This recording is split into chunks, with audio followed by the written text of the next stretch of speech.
Assalamu alaikum dear students, how are you all? I hope all of you will be fine with the blessing of Allah Almighty. Welcome to my channel Poly Subject Lectures. Students, आज की इस video में मैं discuss करूँगी exposure poem जो कि Sam Saini ने लिखी थी। आज की इस वीडियो में मैं जो कंटेंट जो कवर करूँगी वो होगा biography of writer about poem, और उसके बाद line by line explanation, even के इसके हिडन मीनिंग के बारे में भी मैं आपको बताऊँगी, बैकग्राउंड भी बताऊँगी। ठीक है स्टूडेंट्स, तो सबसे पहले हम बायोग्राफी ऑफ राइटर देख लेते हैं। सैमस जस्टिन हैनी इनका फुल नेम था। सैमस हैनी वैसे इनका नाम जो है बहुत ज़्यादा फेमस है। जस्टिस जो है वो इतना ख़ास यूज़ नहीं किया जाता, लेकिन इनका जो फुल नेम है वो है सैमस जस्टिन हैनी, जो कि 1939 में पैदा हुए थे। उसके बाद 2013 में इनकी डेथ हो गई। ये था इनका लाइफ स्पैन। उसके बाद इनकी जो फर्दर इंफॉर्मेशन वो ये है कि वो आयरिश पोइट थे, प्ले राइट थे, ट्रांसलेटर थे, यानी पोइट्री लिखते थे, प्ले राइटिंग करते थे, उसके बाद ट्रांसलेटर भी थे। He receive the 1995 Nobel prize in literature. इनको सबसे मेन बात, इनको नोबेल प्राइज़ मिला था लिटरेचर में इनके वर्क्स के बारे में। ठीक है स्टूडेंट्स, उसके बाद among his best known works is death of a naturalist. इनका जो सबसे मेन और इम्पोर्टेंट वर्क है वो है डेथ ऑफ नेचुरलिस्ट, जो कि इन्होंने 1966 में लिखा था। His first major publish volume, ये इनका फर्स्ट मेजर पब्लिश वॉल्यूम भी था। इसमें बहुत सारी पोएम भी आती हैं। उसके बाद है Heaney was born in the townland between Castledawson and Toomebridge. ठीक है, ये एक किला था जहाँ पे मतलब ये पैदा हुए। ये एक ऐसा लैंड था जो कि नेचर के करीब था। ठीक है, क्योंकि इन्होंने अपनी बहुत सारी लाइफ का जो पार्ट था वो नेचर के करीब गुजारा था। इस वजह से अपनी कोई भी पोएम ये स्टार्ट करते हैं तो ये सबसे पहले जो नेचर है, नेचुरल जो एलिमेंट्स होते हैं उनको डिस्कस करने से स्टार्ट करते हैं। ठीक है स्टूडेंट्स, उसके बाद है his family move to nearby Bellaghy when he was born. अब उसके बाद इनकी फैमिली जो थी वो बिलैगी में चले गए थे जब वो बिल्कुल छोटे थे। He became a lecturer at Saint Joseph College in Belfast in the early 1960s में। जी हाँ, वो लेक्चरार भी रह चुके हैं। उन्होंने सेंट जोसेफ यूनिवर्सिटी में अपनी लेक्चरार की सीट, यानी हम कह सकते हैं कि टीचिंग की खिदमत भी सर अंजाम दी। After attending Queen's University and began to publish poetry. उन्होंने क्वींस यूनिवर्सिटी में जो है अपनी जो एजुकेशन है उन्होंने पूरी की। देन उसके बाद उन्होंने पोइट्री लिखना स्टार्ट की। ही लिव्ड इन सैंडी माउंट में रहते थे, डबलिन में, जो कि डबलिन में है, फ्रॉम 1976 अंटिल हिज डेथ। ठीक है, डबलिन में रहते थे।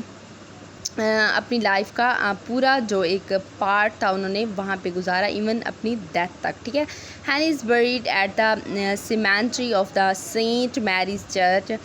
इनको दफनाया गया था सेंट मैरीज चर्च में, जो बिलैगी में ही है, जहाँ पे इन्होंने मूव किया था अपनी फैमिली के साथ। उसके बाद नॉर्थर आयरलैंड में ही मौजूद है ये। The headstone bears the epitaph. अब उनके जो एफिटैफ था उसके ऊपर लिखा हुआ था walk on air against your better judgment from one of his poem. जो ये जो रेफरेंस था उनकी एक पोएम से लिया गया था, द ग्रेवल वॉक्स। ठीक है स्टूडेंट, तो ये था थोड़ा सा इनका इंट्रोडक्शन। उसके बाद जो है इंट्रोडक्शन टू पोएम हम देख लेते हैं। एक्सपोयर बाय सैमस हैनी वाज रिटन इन 1975 में लिखी गई थी and included in the poets volume north. अब इनका वॉल्यूम था नॉर्थ, उसमें इसको जो है पब्लिश करवाया गया था। It is a 10 stanza poem that is separated into sets of 4 also known as quatrain। ये 10 स्टैंजा कंसिस्ट करती है पोएम। उसमें इनके 4 क्वाट्रेन, यानी हर एक जो स्टैंजा है उसमें 4 लाइंस, क्वाट्रेन कहते हैं ऐसा स्टैंजा जिसमें 4 लाइंस हों। ठीक है students, the line do not follow a specific rhyming scheme. इनमें कोई एक ख़ास जो है राइमिंग स्कीम नहीं है। ठीक है, उसके बाद they are compose in the free verse में है, meaning there is no pattern of rhyme and rhythm. Okay the student, ये थी इंट्रोडक्शन टू पोएम के बारे में था। उसके बाद हम जो है वो पोएम स्टार्ट करते हैं। ये इंट्रोडक्शन था अबाउट पोएम। उसके बाद हम बाकायदा तौर पर जो है हमारी पोएम को स्टार्ट करते हैं। वन बाय वन उनको मैं डिस्कस करूँगी लाइन को। स्टूडेंट्स, मेरे चैनल को सब्सक्राइब करना मत भूलिएगा, प्लीज़ हम आपकी तरफ से हमारे लिए ये एक एनकरेजमेंट होता है कि हम ज़्यादा से ज़्यादा काम करें। आपके लिए वीडियोस हम बनाते हैं, हम टाइम आपके लिए सर्व करते हैं, डिवोट करते हैं, और उसके बाद इतनी एडिटिंग करना, फिर सर्च करना आपके लिए इजी जो है लेके आना पैटर्न वगैरह, उसके बाद जो है आपके लिए एक एक लाइन जो है वो डिस्कस करना। स्टूडेंट, हम आपके लिए सब कुछ कर रहे होते हैं, ठीक है स्टूडेंट। तो आप मेरे चैनल को सब्सक्राइब करें, अपने फ्रेंड्स के साथ शेयर करें, उनको भी कहें कि वो भी सब्सक्राइब करें और मेरी वीडियोस देखा करें, ठीक है स्टूडेंट्स। देन नेक्स्ट जो है हम पोएम को स्टार्ट करते हैं। ओके डियर स्टूडेंट्स, पोएम को स्टार्ट करने से पहले मैं आपको इसका थोड़ा सा बैकग्राउंड बता दूं कि एक्चुअली में ये पोएम लिखने की वजह क्या थी। अब जैसे मैंने आपको बताया कि ये जो पोइट हैं हमारे सेमस हैनी, ये नॉर्थ डुबलिन में पैदा हुए थे, ठीक है, जिसके अंदर पॉलिटिकल अपसेट जगह चल रही है। मतलब पॉलिटिकल अपसेट ये एक प्लेस है जहाँ पे वार चल रही हैं, ठीक है। इस वक्त आयरलैंड में सिविल वार चल रही होती है और वहाँ से पोइट जो है वो माइग्रेट करके साउथ में आ जाता है, ठीक है, जो कि नेचुरल कंटेमिनेटेड एरिया है। यानी पॉलिटिकल, हम कह सकते हैं कि एक पॉलिटिकल अपसेट जगह को छोड़कर वो एक पीसफुल एनवायरनमेंट में चले जाते हैं, ठीक है। जैसे मैंने आपको बताया कि अपनी कोई भी, ये नेचर से बहुत ज़्यादा इम्प्रेस थे, कोई भी जब अपनी पोएम स्टार्ट करते थे तो सबसे पहले एक नेचुरल व्यू लेके आते थे, एक नेचुरल चीज़ लेके आ जाते थे।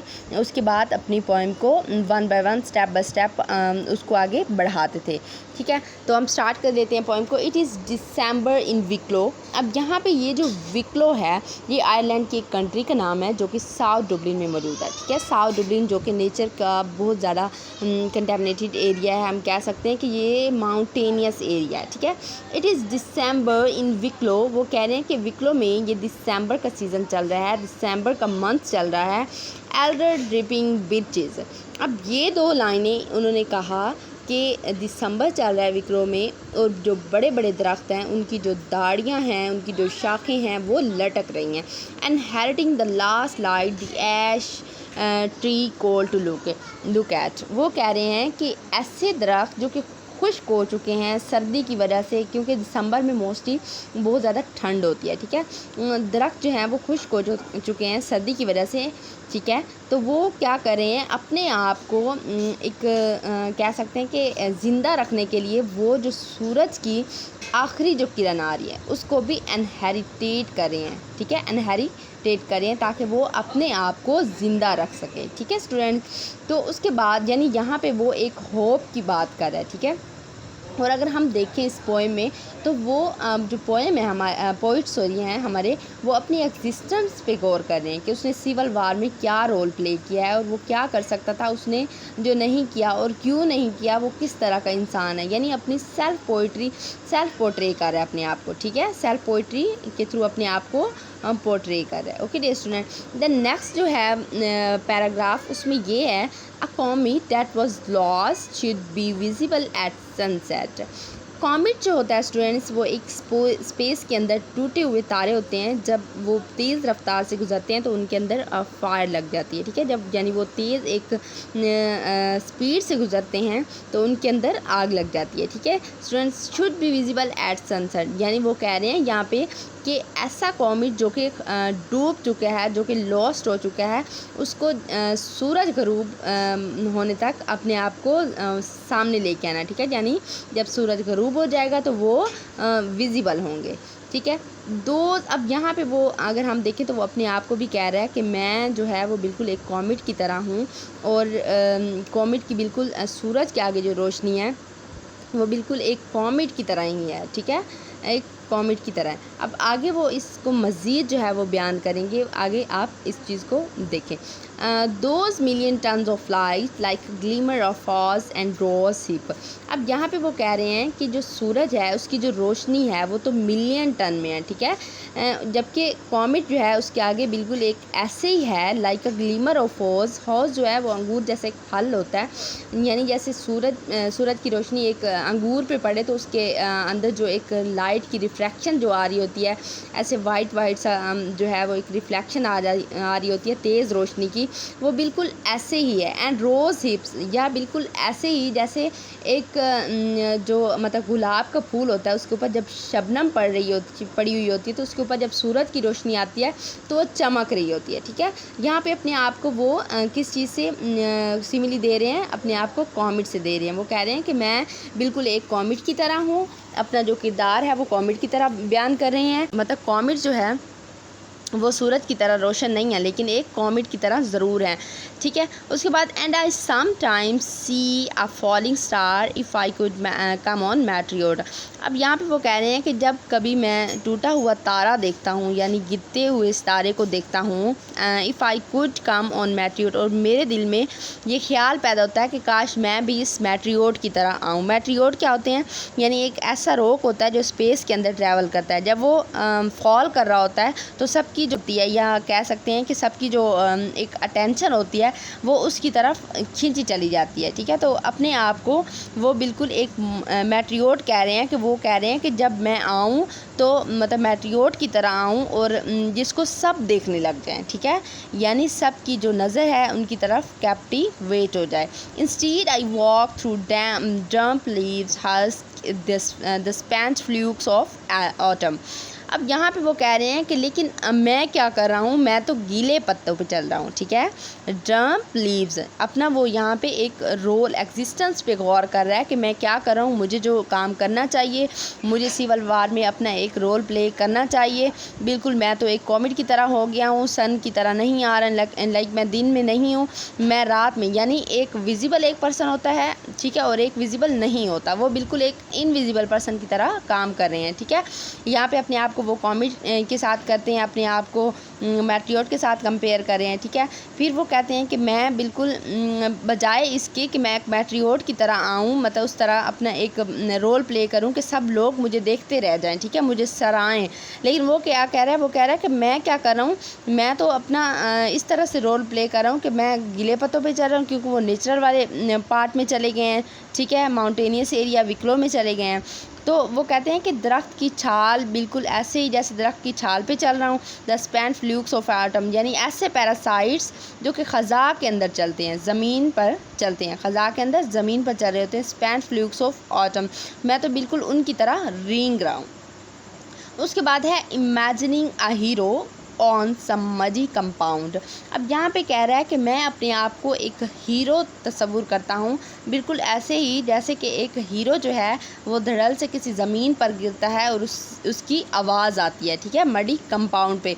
His gift like a slingshot wild for the desperate, वो कहता है कि जिसकी ताकत जो है वो गुलैल है और न कुछ कर दिखाने की बेचैनी हो। ठीक है, वो अपने आप को एक हीरो यहाँ पे तस्वुर कर रहा है कि वो हीरो है, बिल्कुल ऐसे ही वो एंट्री मारे जैसे कि किसी फिल्म का हीरो आता है और ज़मीन पे धड़ल से गिरता है। ठीक है, और अपने आप को कह रहा है कि वो बिल्कुल ऐसे ही है जैसे उसमें कुछ ना कुछ कर दिखाने की बेचैनी हो। फिर वो नेक्स्ट स्टैंजा जो है 5th है, उसमें कहता है how did I and up like this, I often think of my friends. वो कहता है कि लेकिन जो कुछ मैं सोच रहा हूँ, अपने ख्याल जो है बुनते जा रहा हूँ, उनको पाया तकमील तक कैसे पहुँचाऊँ। फिर वो कहता है I often think of my friends. वो कहता है कि इस आशना में, इस सोच में मैं अपने दोस्तों के बारे में सोचता हूँ। ठीक है, ब्यूटीफुल प्रिज्मेटिक काउंसलिंग, जो कि मुझे मुख्तलिफ़ तरह के आइडियाज़ देते थे, यानी जिनके दिमाग अच्छे थे और मुझे अच्छाई की तरफ राग़िब करते थे। अब यहाँ पे जो प्रिज्मेटिक जो वर्ड आया है ये प्रिज्म से निकला है। प्रिज्म कह सकते हैं कि ट्रांसपेरेंट ऑप्टिकल एलिमेंट होता है जो कि किसी भी लाइट को रिफ्रैक्ट करने के लिए बनाया जाता है। ठीक है, अब यहाँ पे वो कह रहा है कि मेरे दोस्त, उनके माइंड जो बिल्कुल ऐसे ही थे, एक ऐसे प्रिज्म की तरह जिन पर सूरज की एक रोशनी, एक किरण पड़ती तो 7 डिफरेंट लाइट्स जो हैं वो उसमें से रिफ्रैक्ट हो रही होती हैं। ठीक है, तो उसको कहते हैं प्रिज्मेटिक। अब यहाँ पे अपने दोस्तों की जहानत के बारे में बता रहे हैं वो। ठीक है, फिर वो कहता है कि and the anvil brain of some who hate me. वो कहता है अच्छा चलो मेरे दोस्त मुझे जो है वो मुझे नहीं बता रहे तो मुझे वो बता दें, यानी जो मेरे दुश्मन है, जो मुझे क्रिटिसाइज़ करते थे, चलो वही मुझे सीधी राह दिखा दें। ठीक है, तो उसके बाद जो है जो नेक्स्ट वाला जो पैराग्राफ है उसमें वो कहता है as I sit weighing and वेनिंग।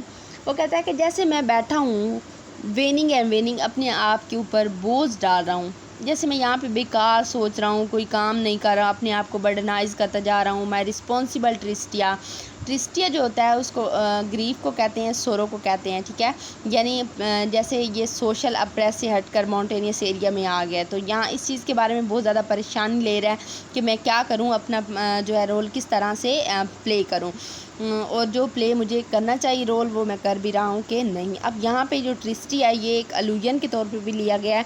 ये ओविड जो थे उनसे ये अलूजन लिया गया। मैंने यहाँ पे एक कोट किया है, स्टैंजा मैं आपको बताती हूँ। Heaney is hoping his pen will not fail, he is as Ovid's dead. वो कहता है कि जिस पेन से जैसे मैं लिख रहा हूँ, मुझे यकीन है कि मैं फ़ेल नहीं होऊंगा जैसे कि ओविड हो गए थे। Ovid was unable to win the favour of Augustus through his Tristia. वो कहते हैं कि ओविड जो ये राइटर थे अपने ट्रिस्टिया के थ्रू जो है जो अगस्टस था उसकी फेवर को हासिल नहीं कर सका था। He never regain Roman citizenship and died in exile. वो कहते हैं कि ये जो ओविड हैं ये एक राइटर थे, वो अपनी जो है ट्रिस्टिया के थ्रू अपने जो एक कह सकते हैं ग्रीफ और सोरो के थ्रू अगस्टस की जो है ना वो फेवर नहीं ले सके थे, और वो रोमन सिटीजनशिप को दोबारा से हासिल नहीं कर पाए थे। जैसे हमारे परवेज़ मुशर्रफ हमारी सिटीजनशिप को दोबारा से रिगेन नहीं कर पाए थे और बाहर ही उनकी डेथ हो गई थी, बाहर वाले कंट्री में, ठीक है। तो वो बिल्कुल वो भी ऐसे ही थे, उनकी भी बाहर के मुल्क में डेथ हो गई थी और दोबारा अपनी रोमन सिटीजनशिप को हासिल नहीं कर पाए थे। तो यहाँ पे वो एलुजन भी ले रहे हैं, ठीक है। फिर वो कहता है for what, for the ear, for the people, for what is said behind backs. वो कहता है मैं किन लोगों के बारे में सोच रहा हूँ, क्या सोच रहा हूँ, किन के बारे में सोच रहा हूँ, किन लोगों के बारे में सोच रहा हूँ। उन लोगों के बारे में सोच रहा हूँ कि जो मेरे पीठ पीछे बातें करते हैं, ठीक है। तो यहाँ तक इनका एक कंसेप्ट क्लियर होता है। उसके बाद फिर नेक्स्ट जो स्टैंजा स्टार्ट होता है वो एक नेचुरल फिनोमेना के बारे में बात कर रहे हैं, ठीक है। उनकी थॉट जो है वो शिफ्ट हो गई है किसकी तरफ, नेचुरल फिनोमेना की तरफ। Rain comes down through the elder, its slow conducting voices mutter about the last towns and Orion, and yet each drops recall। अब यहाँ पे वो कह रहे हैं कि जैसे बारिश का एक फिनोमेना है नेचुरल, कि वो सबसे पहले जब दरख्तों पे गिरती है तो सबसे पहले ऊपर वाले दरख्तों पर गिरती है और फिर आहिस्ता आहिस्ता नीचे वाले दरख्तों पर आ जाती है और फिर एंड तक वो अपना काम कंप्लीट कर लेती है, ठीक है। वो कहते हैं जब रेन जो है come down through the Elder, बड़े पत्तों से यानी ऊपर वाले शाख से नीचे आती है तो वो एक सुरीला सा म्यूज़िकल साउंड पैदा करती है, ठीक है। सुरीला सा म्यूज़िकल साउंड पैदा करती है और फिर जब ज़मीन पर गिरती है तो अपने टास्क को कंप्लीट कर लेती है, ठीक है। इसी तरह फिर एक एक जो रेन ड्रॉप होता है वो रिकॉल करता रहता है, ठीक है। द डायमंड एब्सोल्यूट, अब इसको वो डायमंड एब्सोल्यूट कहते हैं। उसके बाद आई एम नाइदर इंटरनीज